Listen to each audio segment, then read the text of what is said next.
I'm sorry, what? I said, sorry about that, Robert. My bad. I said I was very nervous when I first jumped on here, to be honest. Had a bit of stage fright. I'm a huge fan, so I feel like a fanboy. Ha! I appreciate it. Thanks. All right, go ahead, Would Nathan. you mind if I record this as well? Yeah, go ahead. Go ahead. Well, go ahead. Lovely. Yeah. That's amazing. Because I said I'm going to keep this for forever. Yeah, he just actually wrote a book. Actually, I have my copy on the way, so it's he's really of a fan of yours. So yeah, this is something. Yeah, he told me before you even came on here. He was like, I'm really nervous. I'm really nervous." I said, "Man, I used to be that way too."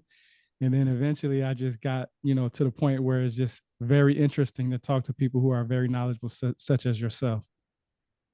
Yeah, I despise pretension and pomposity, which probably explains why I'm just a big mouth smart aleck. But go ahead and record it. Just don't show it to the thought police. Gotcha. So I have a question before Nathan begins asking his questions. You the idea of Jesus Christ, who is that to you? From all the knowledge that you've gained over the years, who is that to you now? Well, I am torn between two different hypotheses. One, that there was no historical Jesus, and that is largely because too much of it fits too well the ancient mythic hero archetype.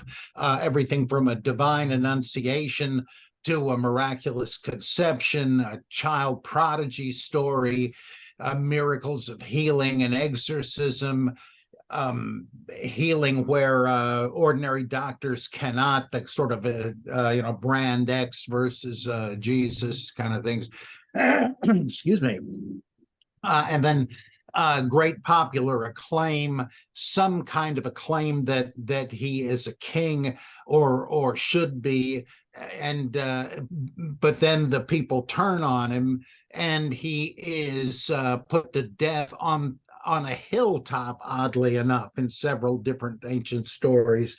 And then after that, there's uncertainty about where the body is. There's a few examples of that in the Old Testament, even with Moses and Elijah and so on, but also with ancient Greek stories. And possibly often there are post-mortem appearances to disciples, giving them orders what to do henceforth in his name, and an ascension into heaven. And there's so many such stories. And nobody really thinks any of the other ones are historical. So suddenly here's one in which people have a vested interest because of their institutional affiliation with churches and so on, where, oh yeah, they'll make an exception for this one. And as a comic book fan, I always compare it to, suppose somebody was desperately trying to get people to believe that Superman had actually existed. Okay, we don't see him today, but back in the 30s, he appeared and so on. And you said, well, wait a minute. Why should I think he's any more real than Captain Marvel or the Martian Manhunter or any of these guys? What's the difference? This one really happened? Yeah, that's right. It seems to me once you step back from it, you realize what a row there is to hoe. It just seems like it's special pleading. And not only that, but I think the thing that pushed me over the edge on mythicism, so-called, was that virtually every gospel story can easily be explained. By that, I mean, it makes a lot of sense, not that you can prove it, but it is very plausible to suggest that each gospel episode is a rewrite of some Old Testament story, usually involving Moses, Elijah, sometimes Joshua, sometimes David. And you begin to wonder, wait a minute, like Jesus multiplies food miraculously for a number of people. What's more likely, that actually happened, or that somebody simply rewrote a well-known scriptural story, which would have been so far in the past, there'd be no real reason to believe that happened. Now, this does not involve some stubborn refusal to believe that miracles or paranormal events happen. Who knows? I mean, unless somebody invents a time machine, we don't know what happened in the past. But what is more likely? What is a story look more like? And another silly example I give, suppose you came in from a hard day's work, something being a shiftless bum I never have to do, but supposedly you came in from a hard day's labor and you sit down in front of the TV. You don't remember what channel was last on. You click on the thing, and the first thing you see is footage of a giant reptile stomping Tokyo into matchsticks. What's your first guess? Oh, I guess I'm watching the news channel. No, you don't know that this is impossible, though you've never heard of a real case of it. But you do know there's plenty of Godzilla movies out there. So what would be your guess? Which is more likely? You'd have to say, it would have to be another Toho Studios flick. And that's the way all history is. You don't know what happened. You weren't there. But well, in fact, it's like my father. He was in Patton's Third Army, and he was present at the liberation of the Dachau concentration camp. He told me what he had seen. He wrote it down and so forth. So when nuts out there say, oh, there was no Holocaust, I said, no, I'm afraid I know better, because my own father was an eyewitness of it, right? But usually, with something 2,000 years in the past, you don't have that kind of reliable testimony. And I know people try to circumvent that by saying, we weren't there, but the apostles and the gospel writers were. We don't know that. That's sheer supposition. There's no way to prove that, and it's not even clear that it's a claim by those authors, though people read it that way. So I wound up thinking, it seems most likely to me that there was no historical Jesus. There probably was no historical Buddha or Moses, and you can make the same sort of arguments.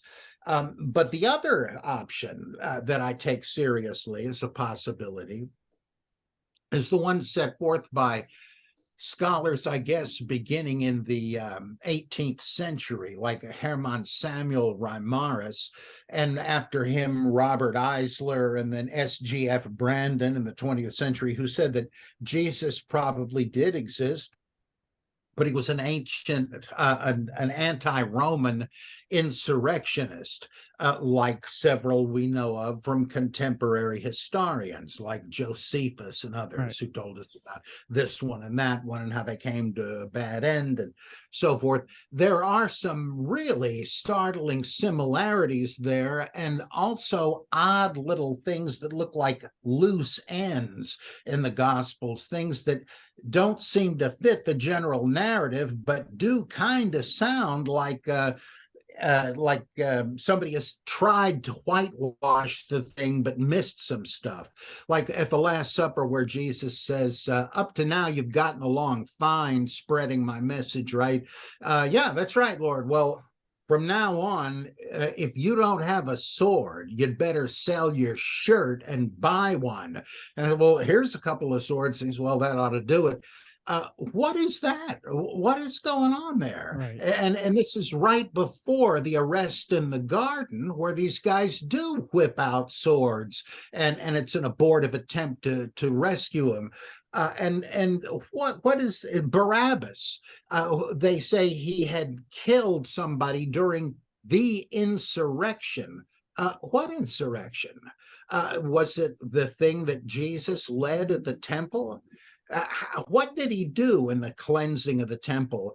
This area, the court of the Gentiles that he's pictured, overturning the tables and all that stuff, this was bigger than several football fields. Oh, wow. He must have had an armed troop in there to control the space, which it says he did, right? He wouldn't let anybody bring the temple vessels back through. What was he doing? Just saying, shame, shame, stand back there. No, he must have had armed guards. And there are other things. He had one disciple known as the Zealot. And a little later, we hear of the fourth philosophy, the revolutionary zealots, who are violent anti-Romanists.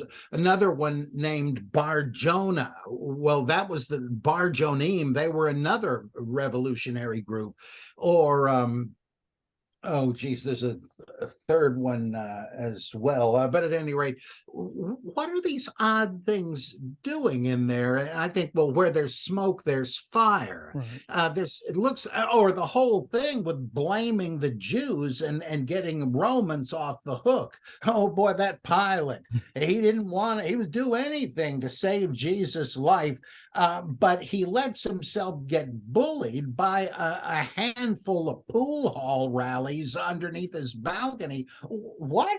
They threaten him, and Pilate, who was a notorious Jew hater, it just doesn't square with what we know about him. And so it seems to me, either we're dealing with a fiction based on legends, or we have a heavily rewritten thing trying to sanitize someone who had been a revolutionary prophet, and he got into trouble, was crucified as a rebel, but the group wanted to continue, and they said, just like non-Christian Jews, okay, Rome, we're not going to give you any more trouble.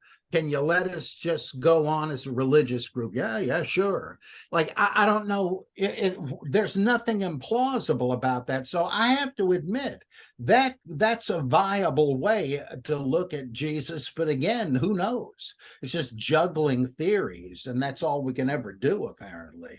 Right. Wonderfully said, Robert. Wonderfully said.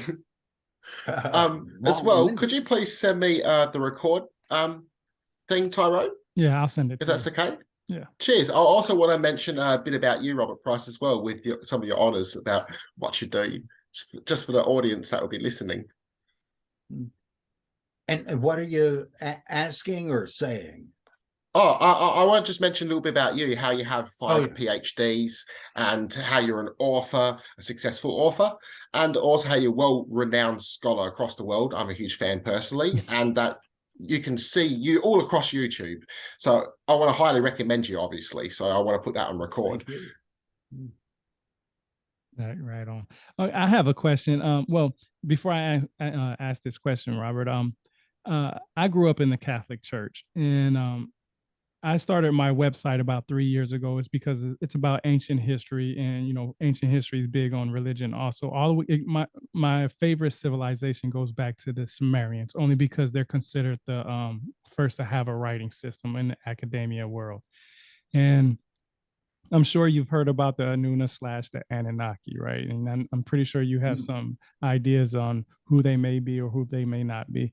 But when I started to study the Anuna / the Anunnaki, I had to learn from the academia world of who exactly they were, the electronic text corpus of Sumerian literature from the Oxford University. I also had to read the book that they also have, the Ancient Literature of Sumer.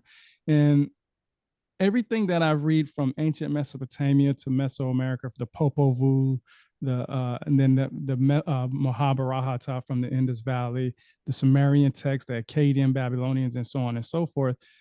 And the ancient Egyptians, of course, I get this sense that there's obviously something that individuals believe in that are gods. But I believe that the word God has gotten so far to the point where people believe that there's only one singular God, only because of what they read in whatever holy text that they read. But when you go back to the ancient texts, like the Sumerians, you get this idea of who the Anuna are. And when you read the ancient Hebrew text, you learn about the Elohim. I want to understand, from your perspective, from what you've learned, what is the true definition that you think is the most reliable definition for what a God is, or what God is? Well, that spins off into a lot of different things. I always feel like that the conventional view of God as a non-material being with a personality, with a mind, with a will, and so forth, who is nonetheless somehow ever present and all-knowing and outside of time. I take that sort of popular conventional definition to be the God I want to argue about as to whether it exists or not. And there might be, if it does, there's well, apparently it's a he there, and that's but people seem to realize there's a problem with this, and so they begin to say, oh yeah, I believe in God, but let me totally redefine it. It's the power of creativity, or it's the lure toward the future, or it's the power of being, whatever that means, or and to me, that might be the case, but I don't think you're really talking about what anybody means by God anymore. And like Tillich really pushed this to the limit when he says it's an incorrect question to ask whether God exists, because to exist means you're a being, you are participating in existence. And yet, as it's nothing new, Thomas Aquinas and others said that God is being itself.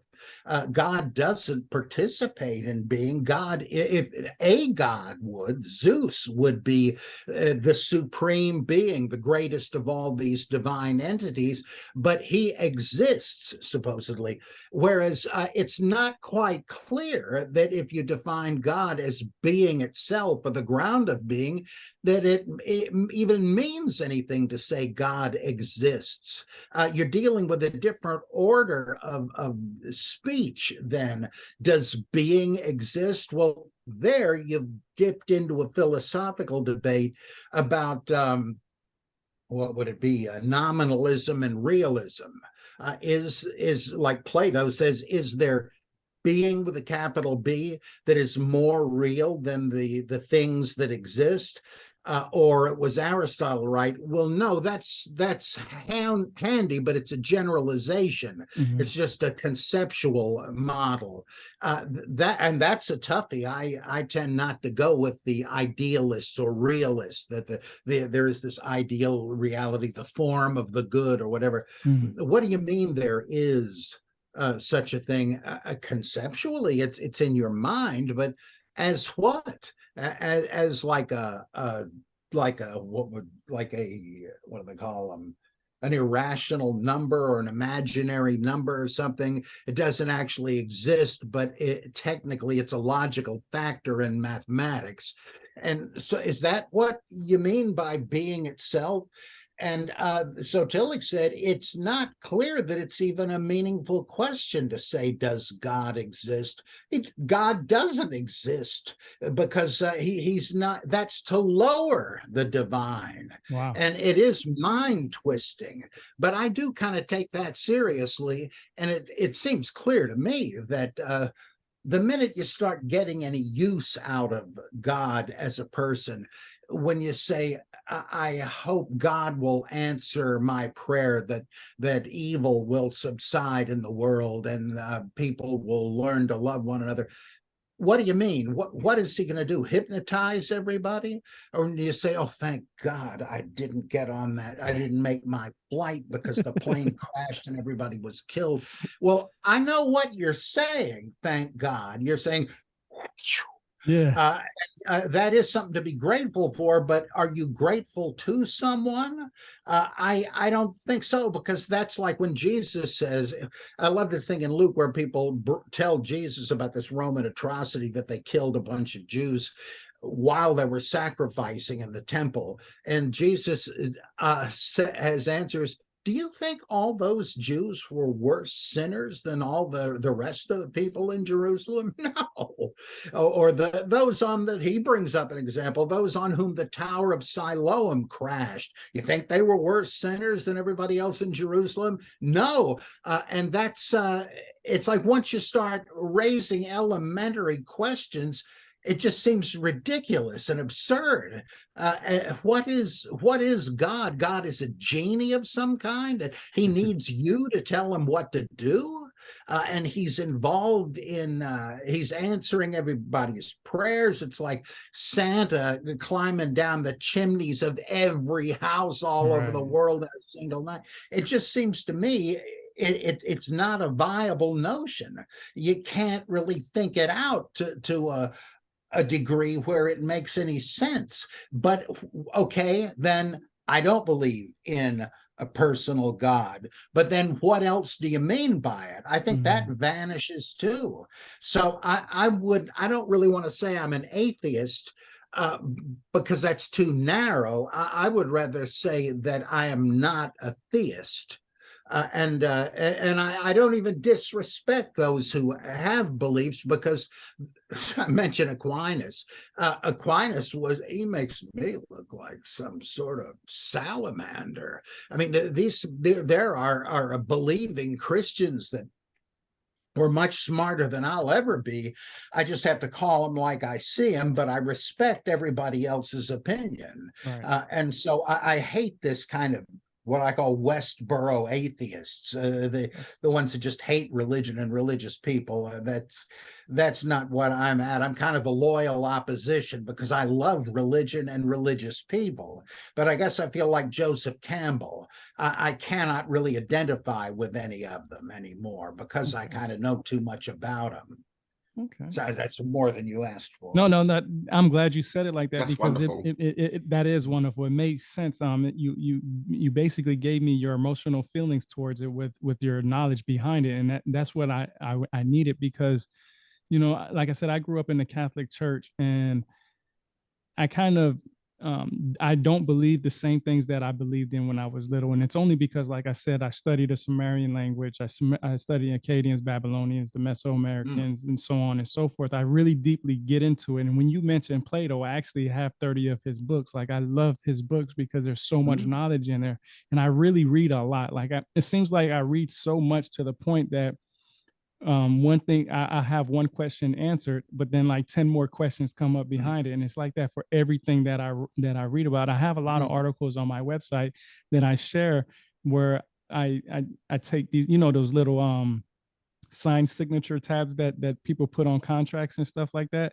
In the old school ways, most people, they used to highlight their books or underline those. Well, in order to go back and find that stuff, you have to have the page number and you have to go through the book and find it. I actually just put those signature tabs there now, so that way I can quickly flip to it and be like, okay, I want to research this material more. So I read at least 6 to 8 hours a day, and then I take that when I was a little kid, I never used to read. The first book that I actually read that got me into reading was probably Animorphs. I don't know if you know anything about that, but it's a really good show. They started a show on it. It had a couple of book series on there, and it kind of started me on reading books. I'll tell you a story about it. I actually got grounded one day and I couldn't watch TV and stuff.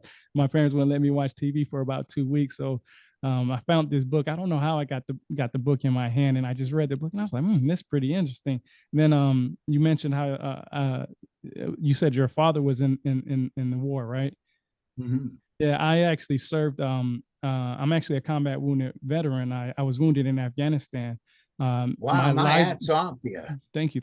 And it's an honor to serve, And after I got wounded in combat, they had to let me go because I have a lot of wounds. I have a brain injury and I took some shrapnel and so on and so forth. So after that, when I got medically retired from the military, I actually started to read more. Like, I started really reading books. So I sit there and play The Simpsons in the background because that's my favorite show. I have that playing in the background, and I'll sit there and read. I like the cut of your jibs. I enjoy it. I really have their tartar sauce. Yeah, I just watched that episode yesterday. I mean, when I watch The Simpsons, I watch The Simpsons. It's like, It's like a ritual here. My wife knows if I'm ready to go to sleep, I'm gonna turn on The Simpsons. If I'm ready to read, I'm gonna turn on The Simpsons and stuff. But I like to do this, and that's how I actually found Nathan, because he's a Gnostic. He loves information. We we come do a lot of comparative study discussions online, and he's taught me a lot on the Gnostic side, because I feel like and that there are a lot of people out there that have information, and if we take all our puzzle pieces together and put them, on the table and work together to put that puzzle together, there's no idea what picture we've seen. And the only reason why I say that is because it's hard to get all this information. You can spend hours and hours and hours reading, but it's never enough time to do that. My favorite author, he wrote books in the 1700s, 1733, Godfrey Higgins. I don't know if you ever heard of him, but he has these. Yeah, he has these books, Anacalypsis Volume 1 and 2, the Celtic Druids, and they're really thick books with a lot of information on there. And it seems like everything that I research in his books, it still kind of applies today. The only issue is that he's only going off of information that he was afforded at that time frame, and as time went on, we did more archaeological digs, more studies in linguistics, and so on and so forth. So more information came out, but the information he shared never really went away anywhere. It's like almost an encyclopedia guide for individuals that want to learn about the origins of religion and languages and so on and so forth. But I really appreciate you saying that. Nathan, anything you want to say? 100%. I would like to ask you some questions, Mr. Robert Price, about Paul being Simon Magus, which I 100% agree, and Gnosticism being the main foundation of Christianity. I'd like to see your views on this subject.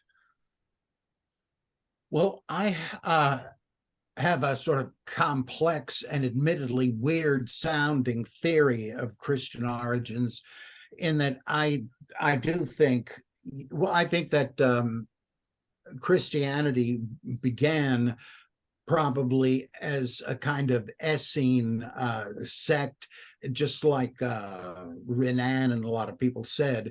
And that's partly based on recent work that explains the strange Christian appropriation of Passover as a reinterpretation of the celebration of Pentecost every 50 days with the sacred meal at Qumran, and so on and so on. But there's, I think that Robert Eisenman, and before him, another guy, what's his name? Oh boy, I'm going senile. Maybe I'll think of it later. These guys said that the Dead Sea Scrolls community was the Jerusalem church, and which only makes sense of a lot of things that people have said since the discovery of the scrolls in 1947. That, wow, boy, look at these parallels of the early church in Acts, the communalism and this and that and the other thing.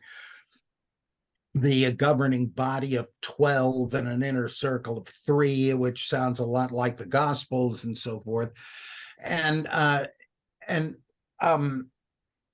if you combine that with what the pseudo-Clementines say about the sect of John the Baptist, who again has long been hypothetically connected with the Essenes and Qumran, we're not absolutely sure, but it'd be almost surprising if it weren't so, then the pseudo-Clementines tell us that the two top disciples of the teacher of righteousness, who was apparently James the Just, they were Simon Magus and Dositheus, another Samaritan, and that Simon was in line to be John's successor, but he was off in Egypt doing research when John was killed. And so they went to number 2 and made Dositheus the head of it. And Simon was not too pleased when he came back and found this out. Well, for a while, he was a good sport, but he began to become disillusioned with Dositheus and challenged him supposedly to a miracle contest. I don't know what that would have been, but who knows? Dositheus said, I got to admit it, you are the standing one, not me. And then Dositheus supposedly left town and started his own sect, which lasted for some time, the Dosithians. And but then if you put this together with admittedly cryptic cipher language from the Dead Sea Scrolls, it says that the spouter of lies was separated from the men of the community because he renounced the covenant in the midst of the congregation, and that had something to do with his building a city of blood, recruiting the simple ones of Ephraim, promoting smooth things. He was making it easier, like what Bonhoeffer would have called cheap grace. And this sounds to me so much like the split between Paul and the Jerusalem pillars, and what Judaizing Christians didn't like about Paul. He says, wait a minute, you're telling these poor dumb Gentiles they don't have to be circumcised and keep the Torah? I mean, we're talking about the Jewish Messiah, and you're saying we're not going to keep the Jewish Torah? What is this? You're just making it easy for these people. They're not really even true followers of Jesus, though you're deceiving them into thinking they are. But this tension, Paul says in Galatians that he tried to overcome by setting forth his case to the pillars. And they said, well, okay, you go your way, we'll go ours. But it sure would be handy if you were to take a collection among your admittedly bigger clientele out there and pay tribute to us. I mean, you owe it to us, as it says in Romans 14, I think. And I said, all right, no problem. And but then, as we also hear in Galatians, they stabbed him in the back and sent emissaries after he had left founding a church and said, you know, you've made a good beginning, but Paul didn't tell you the whole thing, which is this: you better get circumcised. And said, oh, okay. Mm-hmm. And Paul said, what? And he writes Galatians and so on. That sure sounds to me like he made a deal to live and let live, and that they repudiated it. And let's see, and that, as F.C. Bauer and others pointed out, we have the story of the final split disguised a bit in Acts chapter 8, I think it is, with Simon Magus, when he sees Peter imparting the Holy Spirit through the laying on of hands with some visible result, which, comparing with the rest of Acts, probably means they were speaking in tongues and prophesying. And Simon, depicted as a conjurer, says to Peter, gee, this is pretty impressive. I'd like to learn how you do this trick. I'll be happy to pay you for the knowledge as a colleague. And he says, what? Get the hell out of here. You have no role in this ministry. In fact, I can see you frying on a spit in hell right now. No, please pray that this may not happen. Well, okay, what I think this all meant is that at some point, as Simon's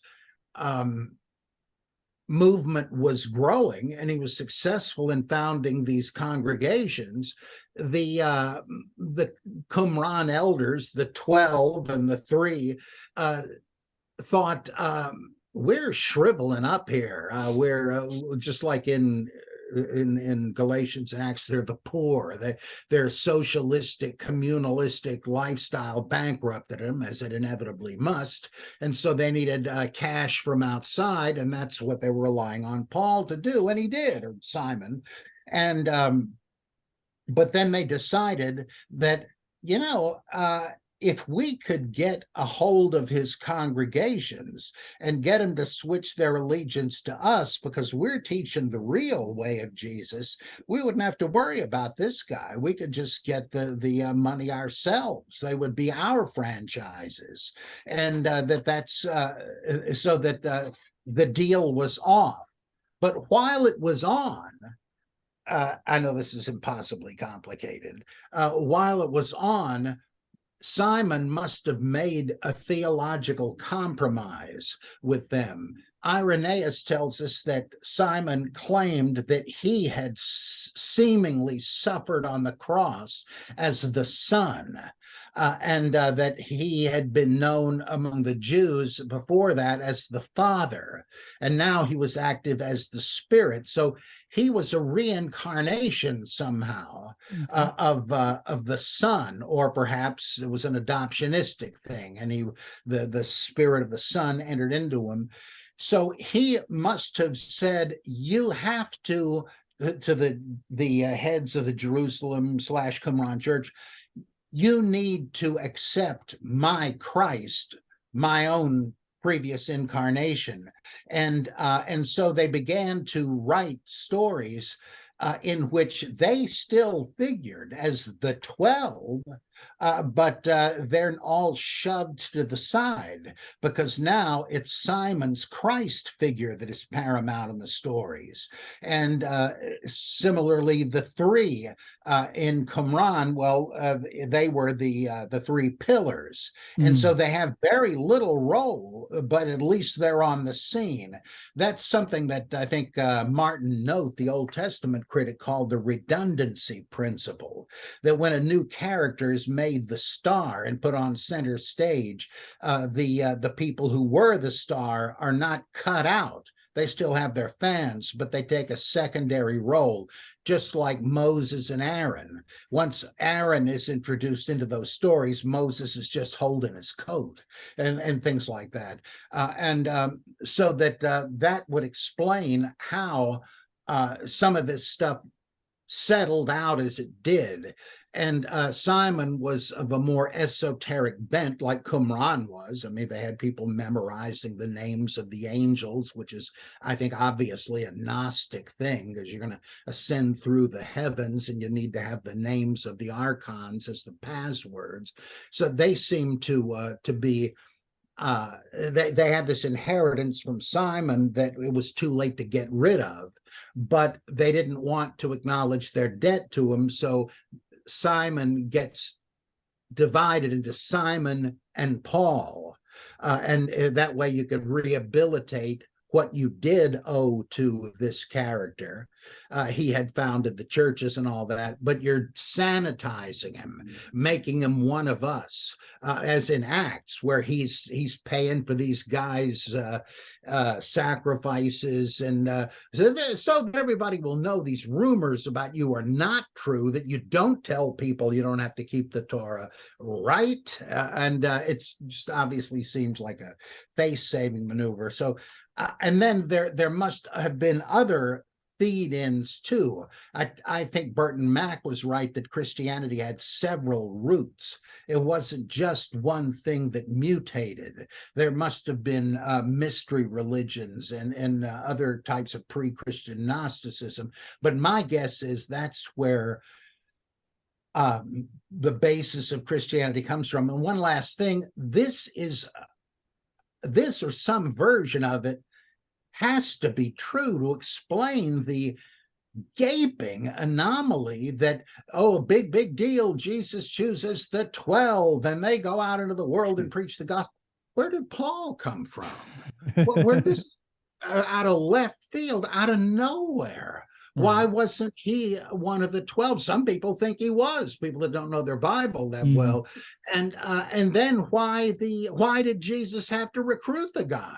Well, Marcion had it figured out. He said, well, look how they're depicted in the Gospels. They're idiots. Jesus must have said, oh boy, back to the drawing board. And let me find somebody who's got half a brain.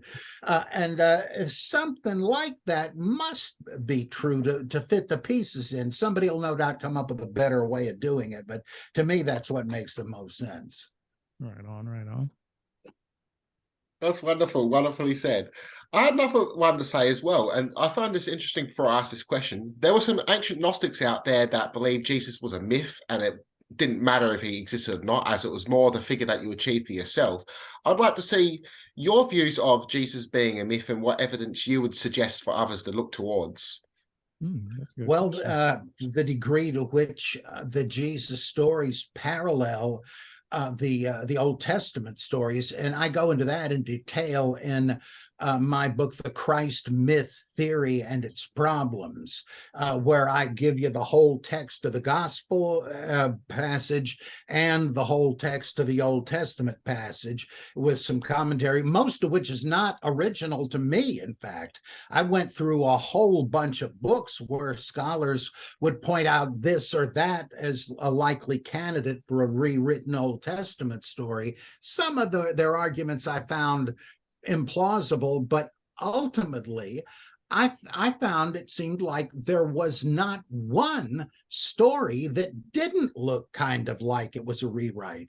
Thomas L. Brody wrote some great books on this, and there were several others that I discuss in that book. So that alone might do it, but in the Christ Myth and Its Problems, I have an essay called Jesus at the Vanishing Point, where I try to give the whole case. But there's the parallels, I suppose, are the most convincing evidence, parallels to the Old Testament, parallels to the dying and rising gods of the mystery religions. It can't all be coincidence, and nobody pretends that it is in the case. Like, why does Attis kind of resemble Mithras or Adonis? Yeah. Well, people don't have any problem saying, well, one must have borrowed from the other, but here, oh no, it's hermetically sealed off, and it's just too much for coincidence. Of course, this makes me appreciate it all the more. Yes. I used to still go to church. I'm kind of tired of it, but whenever it was Communion Sunday, I would think of how this all goes back to the sacred meals of Osiris, whose body was the grain and whose blood was the fruit of the vine and all that. And to Speaking me, my language, it enhanced and enriched the whole thing, that there's this archaic chain going way back there. And to me, it just made it all the more important. Right. Yeah. Before Nathan asks this next question, I read a lot of, like I told you about the Sumerians, and a lot of people like to say that Jesus is parallel to Enki or Enlil, or sometimes even Thoth, because some individuals have shared in their books that Thoth and Jesus may be the same, and Jesus and Buddha may be the same.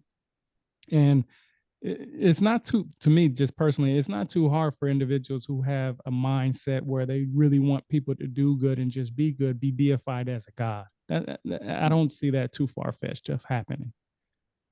Oh, right. And that's what most critical New Testament scholars think. And it's not unbelievable, but the problem I have with that is, again, it's too much like ancient Euhemerism, where they figured there must have been a historical Hercules. It's too much of a big deal. And so when did he live? And poor Herodotus was trying to say, well, here he's associated with this king, but in this story, he's associated with that one, and they weren't contemporaries. It looked like it just goes everywhere. The arrows are everywhere. But they figured he must have existed. He was just a strong man, and I guess they probably figured Apollo must have owned a tanning salon or something. And Ares, he must have been like a Storm and Norman Schwarzkopf. Right? It's not absurd. It's a kind of version of ancestor veneration. But the thing is it necessary? Do you really? I mean, like in all the Hammer vampire movies, they say usually there's a good reason for all these ancient superstitions, and no, there's not. But it's sort of common sense, but it isn't really definitive. And there's with the Jesus.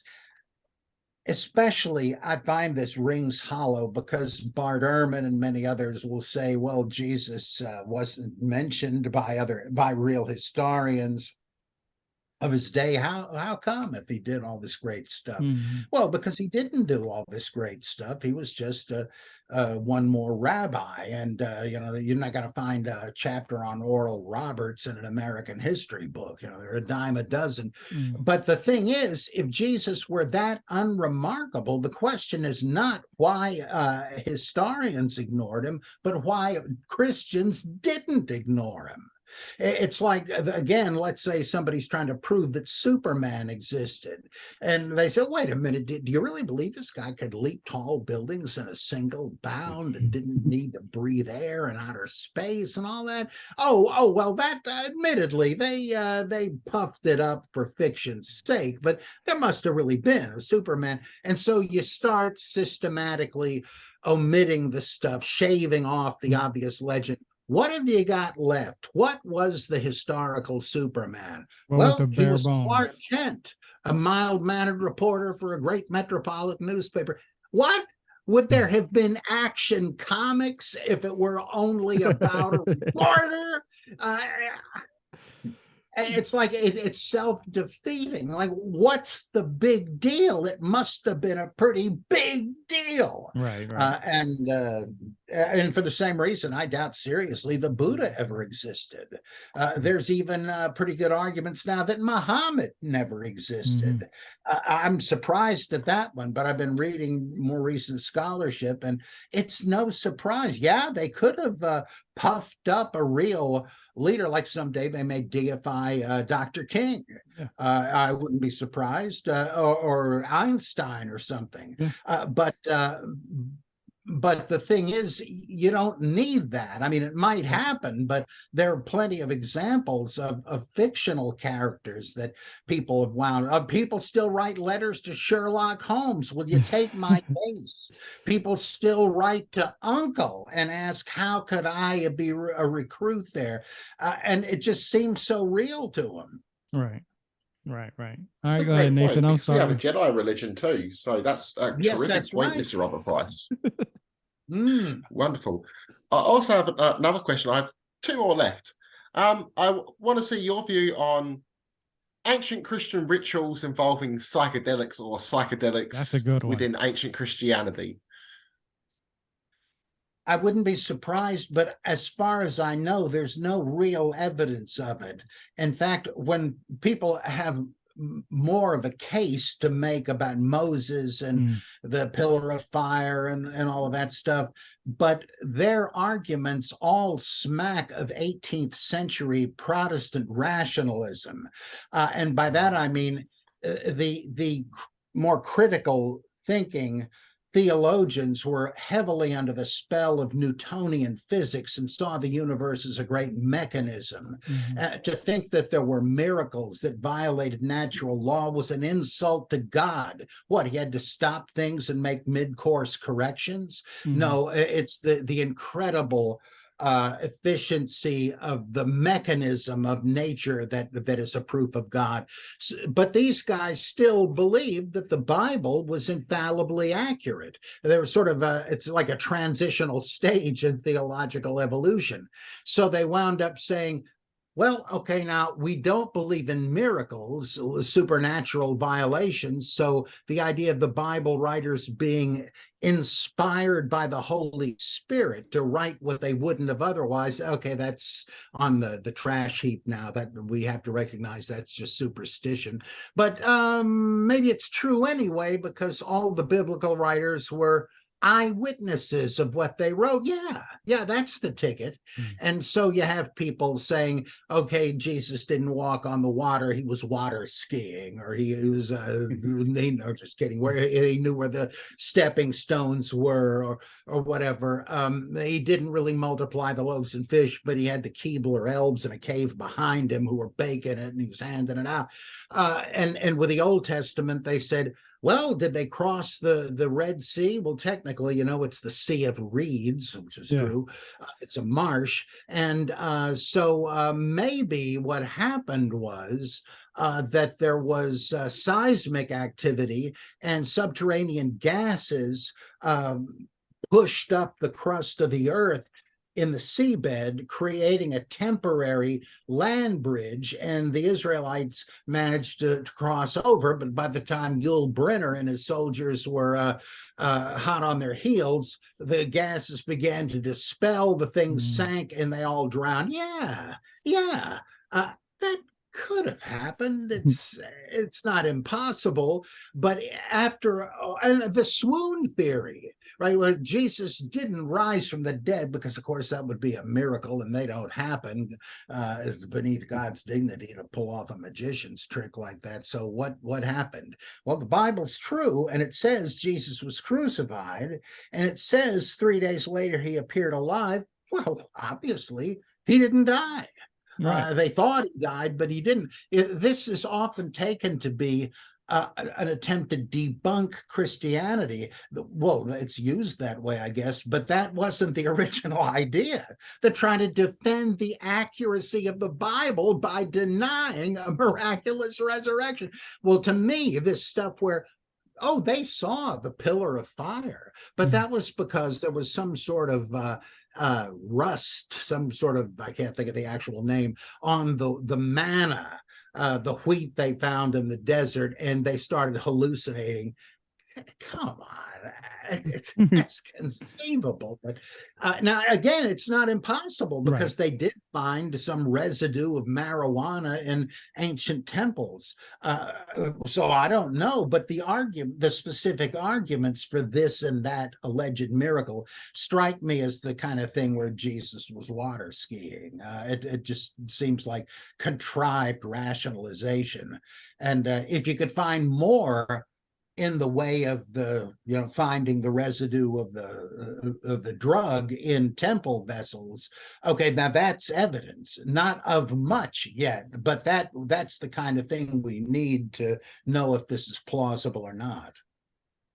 Well, I guess I could sum this up by saying there's no real reason to believe that the supposed visions in Old or New Testament actually happened even as visions. Now, I know people have visions or hallucinations or whatever you want to call them, but these seem a little too planned and literary. Like when Ezekiel sees the weird throne chariot with God and all that, it suddenly dawned on me as I was writing my book, Holy Fable, the Old Testament without what the heck was it, without faith or something. What that is, and all of its meticulous detail, is Ezekiel's blueprint for a new Ark of the Covenant to go into the new temple. Wow. He wearisomely outlines some chapters later. I thought, surely that's it. If he had seen a vision, he'd never remember such detail. Would he have gotten into stuff like how the wheels pivot and all that? What? Well, he's making a new style Ark of the Covenant, so you don't have it fall into a ditch because the guy's carrying it with poles, trip, like in whatever it is, 2 Samuel.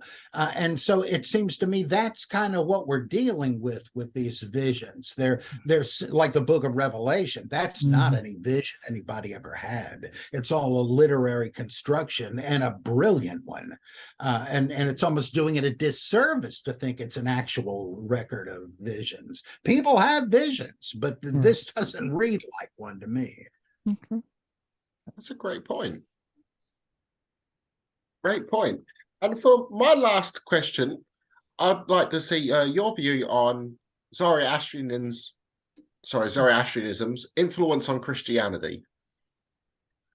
Yeah, I am of the school of thought that during the exile, Jewish priests and thinkers who couldn't help be educated about Zoroastrianism once Cyrus the Persian took over, who was very friendly to them, had high up Jewish officials like Ezra and Nehemiah. And his policy, that of the Persian Empire, was to support the reconsolidation of the religion of the people conquered by the Babylonians, their predecessors. And so they sent Ezra and Nehemiah and Zerubbabel. We want you to to do your thing, and we will bankroll the reconstruction of your temple. Well, there were, as you see in Ezra, the books of Ezra and Nehemiah, these guys that came with Persian authority didn't get along well with the majority of Jews who had never left Palestine. We somehow have this crazy idea that they depopulated, that the Babylonians took all the Jews away, and it doesn't say that. It's just the hierarchy they deported. Well, most Jews were still there. They used to worship at the ruins of the temple. That's what Lamentations is. It's the dirges they would sing there. And so when they got back, there was a big tension. And why? Well, I think the theory is correct that Ezra and Nehemiah and the gang basically imposed a kind of Zoroastrian version of Judaism, which is why before the exile, you have Satan as God's lieutenant, but afterward, he's the evil anti-God like Ahriman. This is why, whereas you had sacred kings earlier, now you had a coming Messiah who would raise people from the dead, like the Saoshyans, the virgin-born benefactor who would come from the seed of Zoroaster. This is why you had this apocalyptic dispensational sequence of history. Didn't have it before the exile, but they did afterward. The resurrection of the dead. You didn't have that before, you did now. Angelology, the fantastic hierarchy of angels, the idea of guardian angels that pops up twice in the New Testament, that's all Zoroastrian. And in fact, there were some rabbis who thought that Baruch, the scribe of Jeremiah, was the prophet Zoroaster. What is going on here? Well, it seems to me that, this to me is the capper. Why did the Sadducees and the Pharisees not get along? Well, the Sadducees were old-time, rock-ribbed Jewish conservatives. They accepted only the Pentateuch as scripture. The other stuff, it's kind of apocryphal. They didn't believe in the oral tradition of the rabbis, et cetera, et cetera. And what about the Pharisees? They believed in all these doctrines that the Zoroastrians believed, and that's why they got the name Pharisee. It was a mocking name, another pronunciation of Parsi or Persian Zoroastrian. The Sadducees were saying, "You're not even Jews anymore. You guys are Zoroastrians. Admit it." And they, no, we can show you where resurrection comes from. The burning bush narrative. God said, I am the God of Abe, Ike, and Jake. Not I was.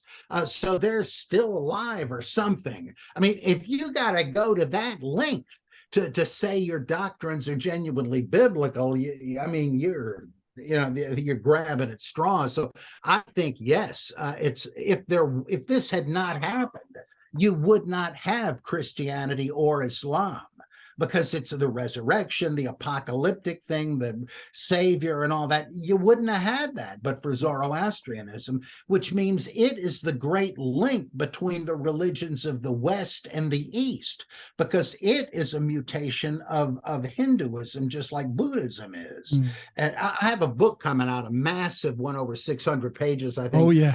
Called Houses of the Holy, a higher critical survey of the world religions. It's coming out from Pitchstone Books, I guess it is, probably in 2024. But I go into all of these things, the survey of the theology of 12 religions, not the usual 5. And there's all kinds of fascinating stuff. And you probably get a big kick out of it. Oh yeah. I'm glad you asked those questions, Nathan, because those were pretty much what I wanted to know too. Just not from him, just curiosity, period. And you answered them greatly, Dr. Price. I really do appreciate that. I like to keep these things at to an hour, so that way we don't get overwhelmed and stuff like that. I'm wondering, would you be willing to have a second discussion with us about this? Because I'm going back. Sure. I'm going to watch this again. I'm going to watch this a lot. And this is very interesting. I don't know if you noticed, but I was taking notes because I Oh, like huh, to take notes and stuff huh. while even though I'm recording it, it helps me because of my brain injury and stuff. I'm able to be like, oh yeah, he did talk about that, and I wrote this part down. If And you had a brain injury, it's one I'd like to have because it obviously must have way upped your IQ and your intellectual curiosity. Thank you. I appreciate that. I really do because I'm like I said before, I've never read books before, and I have hundreds of books right now. I have a lot on my Kindle. I have a library in my house. Matter of fact, my wife and my two kids, we have a library in the house. We all have our separate libraries. My son, he has autism and he's speech delayed, but he can actually read. Like if you point the words in the book, he can read the words out. The speech Mhm. therapist in his school, they're always telling me, we really didn't believe you when you said that he could read, because he actually likes to read. So it makes me feel good to hear that, because my kids are picking up that and I don't want to call it a habit, but they picking up that same hobby, that I should say, that I have, and I enjoy it. And I already wrote some of your books down that you talked about, and I got to get them because it's interesting what you're saying, and I know that I can go to your books for more of these questions. So what I would like to do is, on our second discussion, I'm gonna buy I think you said the Christ myth theory of Christ. And I its didn't. problems. Yeah, I'm gonna get that book. Matter of fact, I'm probably gonna get it on the first. Anyway, I can get it on Amazon, I'm sure. I'm gonna Yeah, I buy think that. so. Yeah, I'm gonna get that book, and I'm gonna go through it, and I'm gonna see what questions that I might have from you, and maybe we can take this to a second discussion if you don't Oh, of mind. course. Yeah, I Anytime. appreciate I appreciate that. I appreciate that so much. Nathan, anything you want to say, buddy? I'm all good with the questions wise, but I want to mention that he has heaps of books, from Jesus Christ Superstar, The Making of a Modern Gospel. I've read that, recommend it as well, and Judaizing Jesus. He has heaps. Also, Robert's been in a documentary before, Okay. The God Who Wasn't There. Everything Robert does is gold. Or Yeah. fool's gold, depending on your viewpoint. No, you They just you don't know the hidden treasure.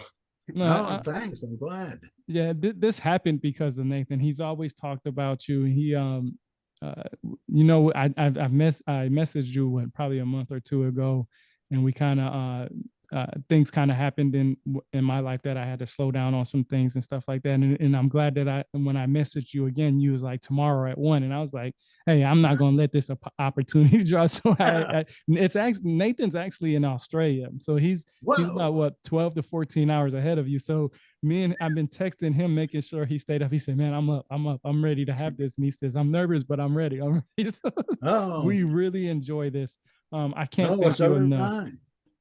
I. I personally can't thank you enough. I mean, what you doing is great, because there's a lot of information that you have that a lot of people don't, that are either afraid to share or don't want to share. And to have you being able to do this, I'm just a regular old guy. Nathan's just a regular old guy. I was serving in the military, and Nathan does what he does and stuff. And it's amazing to have somebody who is so intelligent, such as yourself, because I did research your research who you were before we had this discussion, and I was like, man, how did I not know about this individual beforehand? And everything lines up perfectly. Everything lines up perfectly, because like I said, I love reading books. I am definitely going to buy at least 2 or 3 of your books on the first, and I'm going to go through them, and I'm do just like with every book that I do, is I'm going to research it, and then I'm going to come with intelligent questions to ask you, not just questions like, well, who's God? Who do you think this is? And who, I want to be able to, I want to pick your mind. I really want to pick your mind, because knowledge is power. And the only way we can have wisdom is if we gain that knowledge, and you giving it today. Well, anytime. The trick is to get me to shut up, not to get me to talk. So. That's how, me and Nathan, he's about 12, like I said, 12, 14 hours ahead of us. And I stay up at 2, 3 o'clock in the morning to have discussions with him, and he'll do the same thing for me. And we'll go 2, 3, 4 hours easy just having discussions. So, hey, we're the ones usually we try to shut up. I was actually telling my wife the other day, I said, man, I got to keep these things down to an hour, because going back and editing them, and it's like, Jesus, this is a lot. So that's why I requested a second one, and I really do appreciate you at least spending the time with us today. Oh, my pleasure. Thank you. Thank you. Anything else, Nathan? I'm all good now. Thank you so much, Robert. Many blessings, and this was amazing. Dream come true for me. Oh, I'm so glad. He's gonna put this in Great. his archives. He's probably gonna watch this every night from now until the next one. Yeah, I'm gonna start taking notes as well. Well, right. you won't need any kind of sedative, that's for sure. Right. now. Right. All right. I appreciate it again, Dr. Robert Price. I'll keep in contact with you, and I really do like your collection. I'm going to send you a picture later on.